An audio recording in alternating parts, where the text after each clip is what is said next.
Hi, everyone. My name is Sarah Krom, Managing Partner of SKC & Co. CPAs. Welcome to a special edition, a video edition of SKC Office Hour. It is the perfect time in the beginning of February to talk about tax season 2021, what to expect, and how we can best prepare together.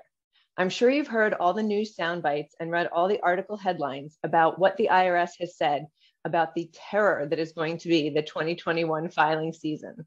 There's a couple of reasons for this, and we want to talk about that today. The first is there's more than 6 million 2020 returns that still have not been processed. So that's roughly 5% of anyone who files a tax return in any given year. So that's a lot of backlog. And we don't expect there's going to be an extension to the filing deadline like there were in the last 2 years. So that may mean that a lot of people who normally don't go on extension are going to have to go on extension this year. There are some things that you can do. We recommend that you e-sign your 8879s, that you e-file your tax return, and that you opt for direct deposit if you do have any refunds due to you. That will give you the biggest bang for your buck and the quickest result in getting the cash back in your bank account. So I'm going to do a quick screen share and walk you through some of the more specific points of why it's going to be such a complicated tax season, above and beyond the fact that we have all of these outstanding backlogs going on at the IRS. And I read an article today that the IRS is actually hiring, well, they have already hired them, but they're repurposing 1,200 of their employees to help process through some of this backlog. So hopefully that helps accelerate this process for us. So let's talk about some of the new changes and laws that actually are making this so complicated. The first that we have is the child tax credit. So this is, these were advanced payments that were sent to taxpayers starting in July 2021. And taxpayers then individually got letters, letter number 6419, confirming the amount received. So this is important to provide to your tax preparer because we need to record this on your return. There's a possibility that you may need to repay these dollar amounts depending on where your income level is this year. Unfortunately, the IRS recently came out and said that the letter 6419 probably can't be relied upon because the amounts are inaccurate, but you still need to provide it to your tax preparer so that we know that you've actually received monies and record that properly. We also have the earned income tax credit. There were changes made to that in 2021, and this is actually making it available to more people than in previous years. So there's additional scrutiny that goes on from the IRS's perspective when you file for this credit, and that can also provide more delays than what we're already dealing with. The child dependent care credit. This was also expanded for 2021. And so there's higher income phase out ranges and refundability now. So that means, again, more taxpayers can claim this credit. So make sure if you've not possibly qualified for this credit in the past that you keep the records and the expenses and share them with your tax preparer so that we can guarantee you can get the appropriate credit for your income level. The premium tax credit. So this credit relates to assisting taxpayers in paying their health insurance premium. And it's available again to more taxpayers in 2021, as well as those folks who did also receive unemployment compensation. The very famous economic income payments and recovery rebates that we've been dealing with ever since the first passing of the CARES Act. So we did have two of these credits, two of these payments that applied for 2020 filing season. And the third payment is relevant to the 2021 filing season. So again, you should have received a letter from the IRS. It's letter 6475. You also need to provide that to your tax preparer because we need to record this on your return, and some people didn't get every check that they were entitled to. But remember, like 2020, these credits do not need to be repaid. Charitable deductions.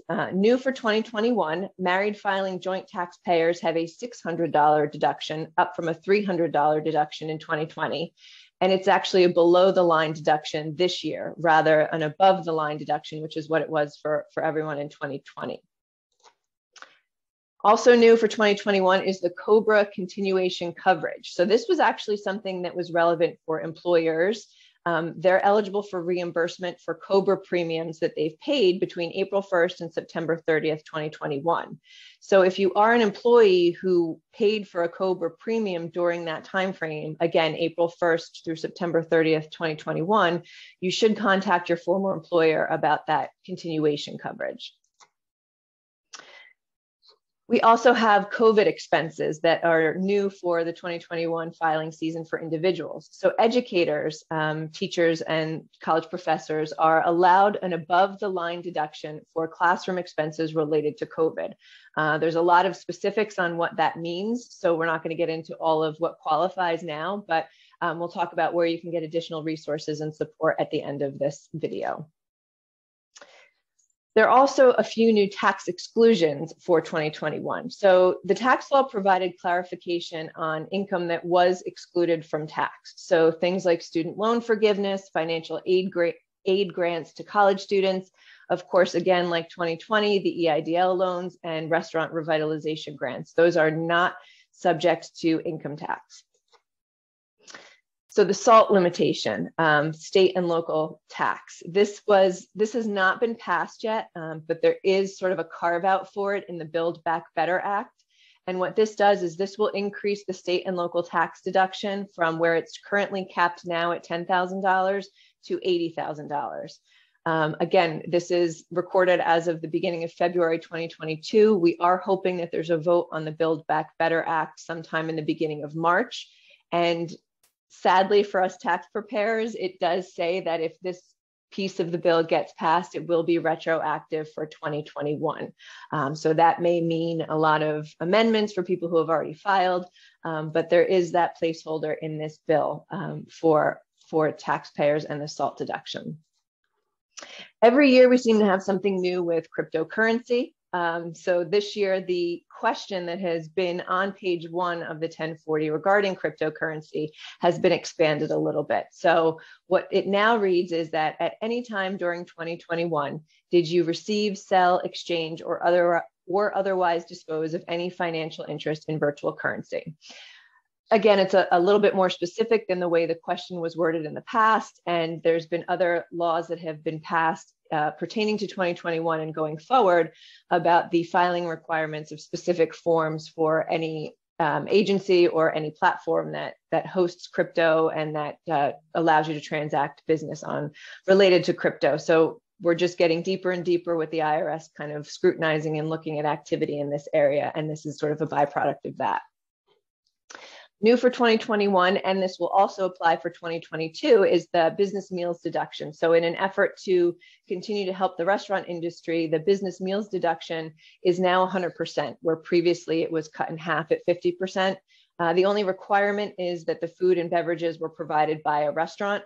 It does not have to be in the restaurant. It can be takeout or catering services. And so that will be something that applies not only to 2021, but also, again, it will carry into 2022. And then finally, there have been various payroll tax changes ever since the CARES Act that have come up. So the Paid Sick and Family Leave Act, that was extended to September 30th, 2021.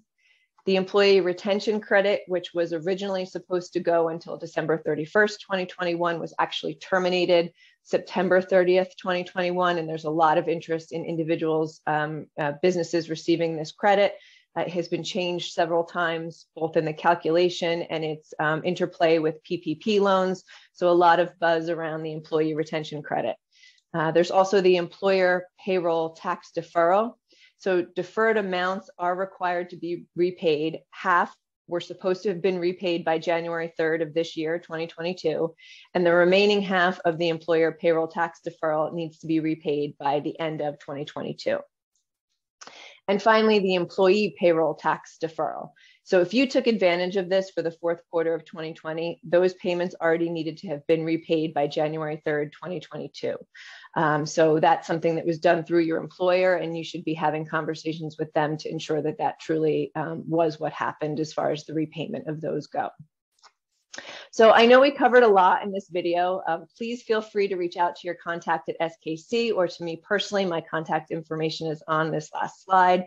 If you have any specific questions on what we covered, if you want to do a deeper dive, if you're not quite sure how it would apply to you. Also, we encourage you to feel free to like and share this on social media or with any of your colleagues who may have missed it. We wish you and ourselves a very healthy and pain-free tax season. So thank you everyone for joining us.